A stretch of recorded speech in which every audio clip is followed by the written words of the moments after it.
Bonjour tout le monde, j'espère que vous allez bien. Aujourd'hui, je voudrais faire une vidéo afin de tester le mining en solo, surtout que l'Ethereum n'y est plus et la profitabilité a vraiment baissé ces dernières heures. C'est pour cela que j'ai choisi cette monnaie. Il s'agit d'une monnaie qui s'appelle Kaukau. Elle est sous l'algorithme de Kaupao, ce qui m'intéresse vraiment pour le mining.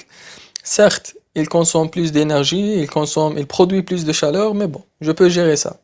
Donc, j'ai choisi cette monnaie beaucoup plus parce que son projet, il rapporte quelque chose de nouveau. Il ne s'agit pas de la forme typique qu'on connaît tous des monnaies, c'est-à-dire ils font le coin, ils désignent un supply, ils publient le white paper, le roadmap, ils génèrent un, on sait pas s'ils vont le respecter ou pas. Comme vous pouvez le voir sur la vidéo, j'ai déjà commencé à miner en solo bien sûr, sur le pool de Airplant. Ensuite, il y avait quelque chose qui m'intrigue et qui me disait, et si le ping était haut, et cela va t'empêcher de débloquer les blocs.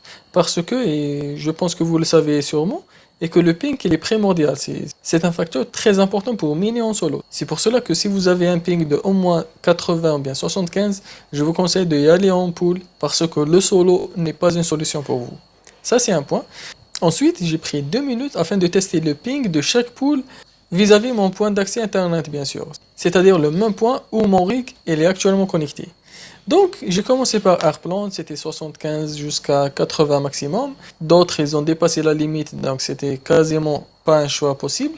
Et par la suite, je me suis retrouvé avec PapiMiner qui me proposait un ping de 35 jusqu'à 45 maximum. Donc, c'était un excellent choix pour moi. Et effectivement, je me suis converti à PapiMiner, comme vous pouvez le voir sur la vidéo aussi. Mais bon, revenons à ce que je disais avant ça, et que ce coin-là, il propose un projet, il propose une idée. C'est-à-dire qu'il y a quelque chose de concret qui va se créer à partir de la white paper de ce coin. Contrairement à d'autres que j'ai déjà mentionnés, c'est des formes typiques. Ils prennent des white papers des autres coins, ils vont juste modifier quelques informations basiques et ils lancent leur projet. Donc, c'est une nouvelle monnaie. Elle a de nouveau. C'est ce qu'on appelle le proof of game. D'ailleurs, je vais parler sur ça dans quelques heures. Et c'est un nouveau consensus qu'on ne connaît pas. D'habitude, on retrouve juste des monnaies avec le proof of work ou bien le proof of stake, comme l'Ethereum qui vient de passer de proof of work au proof of stake. Mais par contre, cette monnaie-là, elle propose ce qu'on appelle le proof of game, c'est-à-dire vous allez gagner ou vous allez générer des coins de cow juste en jouant à un jeu. Et contrairement à ce qu'ils pensent les gens, votre carte graphique ne va pas faire un double fonctionnement. C'est-à-dire, elle ne va pas assurer les performances sur votre jeu, et en même temps, elle va essayer de générer de la monnaie en minant cette monnaie. Mais bon, on parlera sur ça dans une autre vidéo. Alors, j'ai choisi cette monnaie parce que le network, il est un peu plus bas. C'est-à-dire, il n'y a pas 2 ou bien 3 ou bien 4 ou bien comme le Ravencoin qui a augmenté à 50 TRH. Il varie entre 70 et 150 GHz. Bien que je pense que ce chiffre va augmenter considérablement ces prochains jours. Pourquoi? C'est pour la simple raison que le bloc, il est estimé à 1 $. Donc, imaginez que quiconque va miner en solo cette monnaie et à chaque bloc, il va recevoir 1 $. C'est très très rentable dans ce temps où la profitabilité elle est effondrée totalement. C'est-à-dire que si vous minez avec 500 MHz sur le cowpow, vous n'aurez même pas des dollars par jour. Ça, c'est un peu dingue. C'est pour cela que je pense qu'il y aura trop de mineurs d'ici une semaine, peut-être 2 au maximum, qui vont essayer de miner cette monnaie à plein régime. C'est-à-dire qu'ils vont viser le solo à tout prix. Et j'espère que cela ne va pas cracher le prix de la monnaie, parce qu'il y a des projets qui vont venir. Par exemple, le Proof of Game qui est implanté sur Minecraft à l'heure actuelle, il va être implanté sur CSGO, Counter-Strike Global Offensive. Et c'est quelque chose de merveilleusement bien aux gamers, et cela va vraiment encourager les gamers à connaître cette monnaie, à investir de leur temps aussi sur elle. Donc cela va augmenter le prix de la monnaie considérablement, vu qu'il y aura plus d'intérêt envers cette monnaie.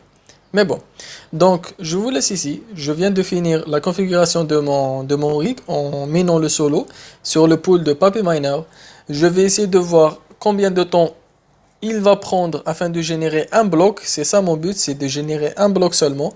J'aimerais bien qu'il génère encore plus, mais c'est ça. C'est-à-dire combien de temps il va prendre pour effectuer ou bien pour débloquer un bloc sur un hash rate, sur un network qui a un hash rate de 100 GHz. On se retrouve de l'autre côté. Rebonjour les gars. Alors, je reviens pour confirmer le résultat final de mon solo mining. J'actualise pour avoir le résultat final. De première vue, on remarque qu'il y avait 2 blocs. Un a été payé, le deuxième est toujours sur ma balance. Mes 2 workers ici. Et voici les deux blocs. Alors, le plus récent c'était à 2h20 et le premier c'était à 2h du matin. J'ai commencé presque à minuit le solo mining, après 3 heures seulement au maximum, et j'ai eu mon premier bloc. C'est excellent, après 4% de chance seulement. Donc, on remarque aussi que le network il est de 127 GHz maintenant, donc il y a plus de mineurs, ce qui est logique. Je vous ai dit, un bloc à 1$, c'est très intéressant, surtout à ce temps-là. C'est-à-dire que au lieu de miner durant toute la journée sur le Ravencoin, sur n'importe quelle monnaie, vous allez avoir 2$ pour 100 MHz sur le Kakao, et ben vous le mettez sur le Kakao, vous aurez deux blocs minimum. Bon, c'est pas minimum, c'est pas fixe, mais vous aurez deux blocs seulement, c'est votre rentabilité. Tout ce que vous aurez en plus, c'est votre gain en plus. C'est-à-dire c'est un gain que si vous étiez sur le Ravencoin ou bien autre monnaie, vous ne l'aurez jamais. Mais bon, j'espère que cette vidéo vous ait plu. Je vous encourage surtout à continuer à mining, surtout à ce temps-là où la profitabilité elle est vraiment réduite à nul, presque. On espère qu'une meilleure rentabilité va revenir dans quelques jours. Nous attendons tous la deuxième semaine afin d'être sûrs si nous continuons à miner ou bien on arrête nos machines de minage bien sûr. Mais bon, pour ma part, j'ai décidé et je suis toujours sur ma décision, je continue à mining, quoi que ce soit la rentabilité, même à une rentabilité négative. Si vous me connaissez, vous saurez déjà que une rentabilité négative, elle n'existe pas chez les mineurs. Pourquoi? Parce que la rentabilité veut dire que les mineurs seront ici. Il n'y aura pas de rentabilité, il n'y aura pas de mineurs. Par la suite, il n'y aura même pas de confirmation de transaction. Et à ce cas, nous allons perdre l'utilité de la blockchain. C'est-à-dire il n'y aura même pas un transfert d'argent et tout sera mort, quoi. Donc, je vous souhaite une excellente journée. Je vous invite aussi à s'abonner à la chaîne.